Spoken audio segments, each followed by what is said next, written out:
जय श्री कृष्ण विद्यार्थिनी बहने। हमने गत क्लास में अटल बिहारी वाजपेयी की कविता कदम मिलाकर चलना होगा उसका काव्यगान किया था। प्रस्तावना हमने चर्चा की थी। तो अटल बिहारी वाजपेयी जो कि हमारे बड़ा प्रधान रह चुके हैं और बहुत अच्छा नेतृत्व किया था उन्होंने। बहुत अच्छा नेतृत्व, बहुत अच्छे एक व्यक्ति थे, पर बहुत ही उच्च लेवल की उनके अंदर देशभक्ति थी और वो देशभक्ति हमारी इस कविता में हम देख सकते हैं। तो हम अपने वतन में जब जिस मिट्टी पर रहते हैं, जिस मिट्टी ने हमें जीने का अधिकार दिया है, जो मिट्टी हमें खाना देती है, पानी देती है, उस मिट्टी के लिए मर मिटना वो हमारा फर्ज बन जाता है और हमारे जरिए हमारे देशवासियों को मदद मिले, उन्हें कोई तकलीफ न हो, वही एक देशभक्ति भी है। तो देशभक्ति को व्यक्त करते हुए वाजपेयी जी ने हमारे सामने जो पंक्तियाँ रखी है, जो कि पंक्तियाँ बहुत ही उच्च लेवल की और बहुत ही अच्छी हैं, जीवन में उतारने के लायक है। तो इन पंक्तियों को आज हम विस्तार से समझेंगे। पहले बताइए कि आप अपने काव्य का गान किया था या नहीं किया तो फिर से ट्राई कीजिएगा। बहुत ही अच्छी कविता है, गुनगुनाएंगे ना तो भी मजा आ जाएगा आपको कि कदम मिलाकर चलना होगा, कदम मिलाकर चलना होगा। एक देशभक्ति का आनंद हमारे अंदर आ जाता है और हम अच्छे काम करने के लिए तैयार हो जाते हैं।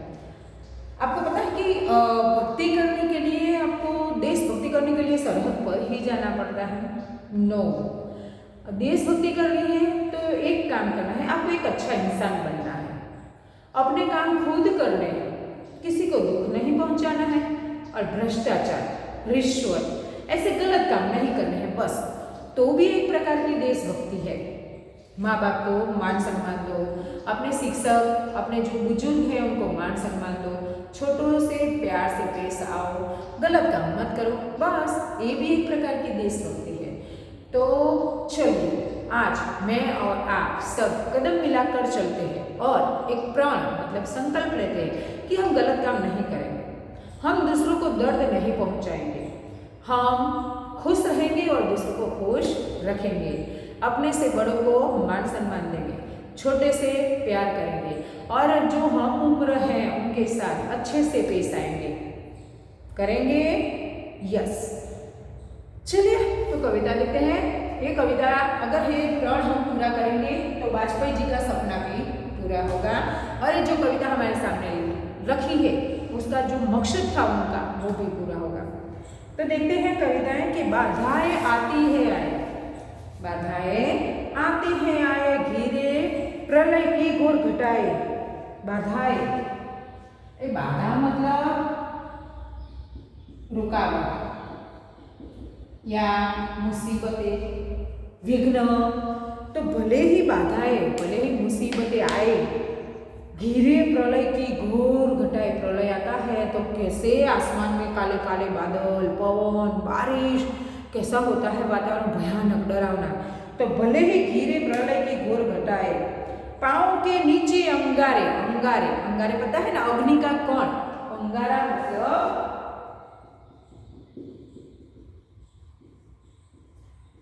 अग्नि, अग्नि के कण जो होते हैं ना, गुजराती में जिसे देतवा कहते हैं। तो जो अंगारे भले ही हमारे पांव के नीचे आ जाए, सिर पर बरसे यदि ज्वालाएं, ऊपर से ज्वालाएं, आग भले ही हमारे सिर पर बरसे, निज हाथों में हंसते हंसते, निज यानी अपने, अपने हाथों में हंसते हंसते आग लगाकर जलना होगा, कदम मिलाकर चलना होगा कि हम खुद आग लगाएंगे, देशभक्ति की आग लगाएंगे, भले ही कितनी मुसीबत आ जाए पर हम देशभक्ति नहीं छोड़ेंगे। और कदम मिलाकर, प्रत्येक भारतवासी कदम मिलाकर चलेंगे, एक दूसरे के टांग नहीं खींचेंगे, एक दूसरे को धक्का नहीं मारेंगे, पर एक दूसरे के साथ चलेंगे, कदम मिलाकर चलेंगे। तो आप अगर कोई अच्छा काम नहीं कर सकते तो ठीक, पर गलत काम मत करें ना तो भी देशभक्ति है।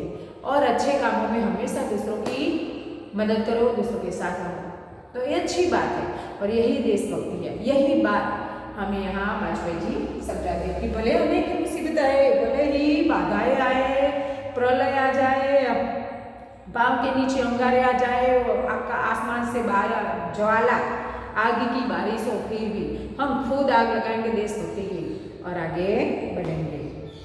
हास्य रुदन में, तूफानों में, हास्य मतलब खुशी में, रुदन में दुख में, अगर हास्य का तूफान आए या रुदन का तूफान आए, अगर असंख्यक बलिदानों में, भले ही हमारे देश के सभी लोगों को बलिदान देना पड़े, उद्यानों में, वीरानों में, उद्यान मतलब बाग बगीचे, वीराना मतलब जहाँ कोई नहीं होता, एकदम शांति होती है, कुछ नहीं होता जहाँ, वो वीराना। और उद्यान मतलब बाग बगीचा, लोग वहाँ खेलने जाते हैं, आनंद लेने जाते हैं, शांति से बैठने जाते हैं, वो है उद्यान मतलब बगीचा। अपमानों में, सम्मानों में, भले ही अपमान हो या सम्मान हो, अनंत मस्तक उभरा सीना, हमारा जो मस्तक होगा ना अनंत होगा, कभी वो झुकेगा नहीं, और हमारा सीना ऐसे सीना हम तो दिखा के चलेंगे, ऐसे झुककर नहीं, टट्टा। पीड़ाओं में पलना होगा, कदम मिलाकर चलना होगा। इस तरह अगर हम चलना चाहेंगे ना तो पीड़ाएं मिलेगी, दुख मिलेगा, फिर भी हमें देशभक्ति के लिए, अपने देश को बचाने के लिए, देश को सम्मान देने के लिए हम कहीं भी किसी भी जगह कदम मिलाकर चलेंगे, पीछे नहीं हटेंगे। उजियारे में, अंधकार में, भले हमारे जीवन में उजियारा हो, अंधकार हो, कल कहाड़ में, बीच धार में कि किनारे पर हो या बीच मध्य, नदी के मध्य या समुद्र के मध्य हो, घोर धुआं में, पुत प्यार में, घोर धुआं मतलब नफरत के बीच या पुत प्यार में यानी कि प्यार के बीच, क्षणिक जीत में, दीर्घ हार में, पल भर के लिए अगर जीत मिले तो उसमें भी, और लंबी हार मिले तो भी, जीवन के सत सत आकर्षक, अब अरमानों को ढूंढना होगा, कदम मिलाकर चलना होगा। उस वक्त हमारे जो है कि जीवन के सत सत सत मतलब हजारों हमारे जो अरमान है, आकर्षक अरमान, उन्हें हम छोड़ देंगे, पर एक काम जरूर करेंगे, क्या? हमें कदम मिलाकर चलना होगा। सम्मुख फैला अगर ध्येय पथ, सम्मुख यानी प्रत्यक्ष हमारे सामने, ध्येय पथ यानी हमारा मार्ग, हमारा लक्ष्य का मार्ग है, अगर हमारे सम्मुख हमारा लक्ष्य का मार्ग है, प्रगति चिरंतन कैसा इतियत, हमारी प्रगति हमारे सामने है, तो फिर कैसा अंत, कैसी शुरुआत, बस हमें तो चलते रहना है। सुस्मित हर्षित कैसा श्रमश्लभ कि हम स्मित के साथ, हास्य के साथ, फिर उसमें क्या रुकावट, असफल सफल समान मनोरथ, हमें सफलता मिले असफलता हम तो बस चलते ही जाएंगे, हमारे लिए असफलता और सफलता दोनों एक सी होगी। सब कुछ देकर कुछ न मांगते, पावस बनकर ढूंढना होगा, हम सब कुछ देंगे पर कभी कुछ मांगेंगे नहीं, बस ऐसे पावस, ऐसे पवित्र बनकर हमें आगे बस ढूंढना होगा, यानी कि चलना होगा, कदम मिलाकर चलना होगा।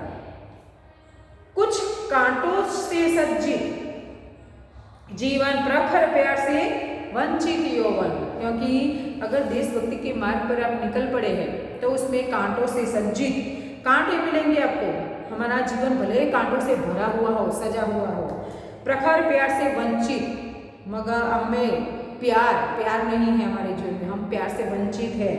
नीरवता की मुखरित मधुबन, नीरवता मतलब शांति, मधुबन है पर वहाँ कोई है ही नहीं, शांति है, भले ही ऐसा हो, परहित अर्पित अपना धन, फिर भी हम अपना तन मन अर्पित कर देंगे, किसे? परहित, परहित मतलब दूसरों के हित के लिए, परहित मतलब दूसरों के हित के लिए हम अपना तन मन अर्पित मतलब समर्पित कर देंगे, न्यौछावर कर देंगे। जीवन को सत सत आहुति में जलना होगा, गलना होगा, हमारे जीवन को सत्य सत मतलब हजारों बार आहुति, आपने आहुति दी है किसी हवन में, ओम स्वाहा स्वाहा करते उसे क्या कहते हैं? आहुति। तो हमें भी अपने जीवन की आहुति हमारे देश के लिए 1000 बार देनी पड़े तो देनी होगी। हमें भले ही जलना होगा, अगर आग में पड़े तो जलेंगे तो गलेंगे, गलना भी होगा, पर कदम मिलाकर चलना होगा। तो यहाँ वाजपेयी ने कहा है हमारे जीवन में हम चलिए मुसीबतें आएगी तो हमारी मुसीबतों पर हमें रोना नहीं है, हाँ मैं क्या करूँ, मैं लाचार हूँ, अब मैं कहाँ जाऊँ, मुझे देशभक्ति करनी है पर कैसे करूँ, ऐसी बातों को लेकर अपने आप को निर्बल मत बना। यहाँ हमारे वाजपेयी जी ने कहा है कि अगर सच्चा देशभक्त है, अगर ये व्यक्ति सच्चा है ना, तो कोई भी मुसीबत आ जाए, कोई भी परिस्थिति उसके सामने आ जाए, पर वो हारेगा नहीं। और जीत में कभी इतना छलकेगा नहीं कि चलो जीत हो गई अब खत्म, हारेगा तो टूट जाएगा नहीं कि चलो आत्महत्या कर लो, पर हर परिस्थिति में वो आगे बढ़ेगा। विद्यार्थी में पता है आपको कि कई लोग छोटी सी हार मिल जाती है ना, निराश हो जाते हैं, टूट जाते हैं, मरने के विचार आ जाते हैं, कहीं भाग जाने का मन होता है, तो गलत है ये बात। सोचिए कि आपका समय थोड़े मानो कल का ही दिन, आपका कल का दिन था और आज का दिन दोनों में अलग होंगे। चलिए कुछ परिस्थिति कुछ दिन ऐसी आ जाती है, पर हमें हिम्मत नहीं हारनी है, आशाएं नहीं छोड़नी है, प्रयत्न करते रहना है, लोगों को बताते रहना है कि भाई नहीं, मैं इंसान हूँ, मैं प्रयत्न करूँगा, कभी नहीं हारूंगा। और कहीं से भी किसी भी वक्त कोई भी दरवाजा कुदरत हमारे लिए खोल सकता है, पर हमें हारना नहीं है। हर दिन एक जैसा नहीं होता, हर समय एक जैसा नहीं होता, कभी दुख तो कभी सुख, कभी धूप तो कभी छाप, इसलिए कभी हारना नहीं है। विद्यार्थिनी बहने, मैंने इस कविता के आधार पर एक प्रसंग पढ़ा था। चंद्रशेखर आजाद, वीर भगत सिंह और उनके साथ दो थे उनके मित्र। तो एक बार क्या हुआ था कि भगत सिंह ने पुलिस अंग्रेज अफसर पर गोली चलाई थी भगत सिंह ने, तो अंग्रेज पुलिस उनके पीछे पड़ी थी। तो उस वक्त उनको गिरफ्तार करने के लिए चारों ओर पुलिस घूम रही थी। तो एक दिन वहाँ दुर्गा देवी, जो कि बहुत अच्छी हमारी समाज सेविका और देशभक्त नारी बन चुकी है, तो दुर्गा देवी के घर, जिनका बेटा अभी तो बहुत ही छोटा था, शायद 1 साल का भी नहीं था, तो उनके घर जाता है और वहाँ उनके 2 मित्र थे भगत सिंह के, वो जाकर बताते हैं। एक मित्र जाता है, एक बाहर है, और कहता है कि आज अगर आपको देशभक्ति करने का एक मौका मिला है, क्या आप हमारा साथ देंगे? उस रात को बाहर बारिश हो रही थी, लाइट भी नहीं थी, और एक व्यक्ति किसी औरत के घर जाकर ये कहता है, और उस दिन उस औरत के पति भी दूसरे शहर में गए हुए थे। तो दुर्गा देवी ने सोचा कि आप कौन हैं? तो कि मैं अपना पता तो नहीं बता सकता, पर इतना मान लीजिए कि मैं एक सच्चा देशभक्त हूँ और एक देशभक्त की मदद करना चाहता हूँ, क्या आप हमारी मदद करेंगे? तो दुर्गा देवी ने पूछा कि क्या मुझे क्या मदद करनी होगी? तो कहा कि मेरे मित्र ने अंग्रेज अफसर का खून किया है और उसे ये शहर छोड़कर दूसरे शहर में जाना है, बस ट्रेन में सफ़र करना है, पर ट्रेन में अगर वो खुद बैठने के लिए जाएगा तो पकड़ा जाएगा, इसलिए आप मेरे मित्र की पत्नी बनकर रेलवे स्टेशन से ट्रेन तक जाइए और वहाँ से उतरकर जब वो अपने ठिकाने जब पहुँचे तब तक उनकी पत्नी मात्र बनकर रहिएगा, और आप जब उनकी पत्नी बनती है तो आप अंग्रेज मैडम बनिएगा, और आपका बेटा है और मेरा मित्र जिसकी शादी नहीं हुई है वो अगर आपके साथ होगा, वो भी थोड़ा सा अंग्रेजी टोपा आदि पहन लेगा तो किसी को शक नहीं होगा, तो आप अंग्रेजी कपड़े पहनिएगा, अंग्रेजी थोड़ा जो है आपका देखाव कर दीजिएगा, अपना बच्चा साथ होगा और मेरा मित्र भी इस तरह थोड़ा सा हो जाएगा वेशभूषा से अंग्रेज जैसा, तो वो पकड़ा नहीं जाएगा, तो आप हमारी मदद करेंगे? तो दुर्गा देवी का पति नहीं था उस वक्त, फिर भी उसने कहा कि चलो देशभक्ति की बात है।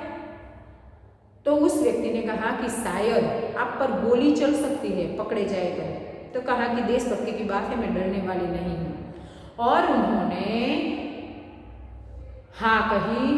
रात में ही वो तैयार हो चुकी, सुबह की गाड़ी थी और इस थोड़ा सा पाउडर आदि लगाकर गोरी मैम बन जाती है, बाल आदि छूटे रखकर और गाउन पहन लेती है, ऊंचे हैं जो है सैंडल, हील वाले सैंडल पहन लेती है और निकल पड़ती है वो।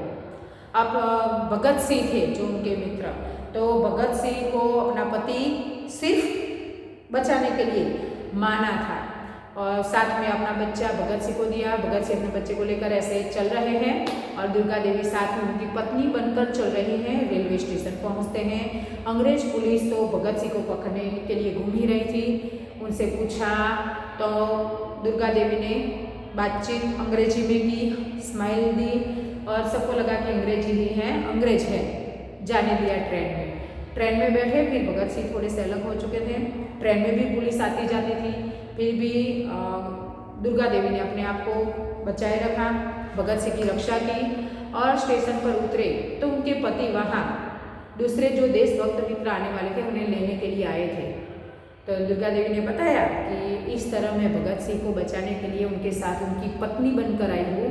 तो उनके पति को बहुत आनंद हुआ, खुश हो गए और कहा कि चलो मुझे गर्व है कि मेरी पत्नी ने आज एक सच्चे देशभक्त की मदद की है, उसने देशभक्ति की है।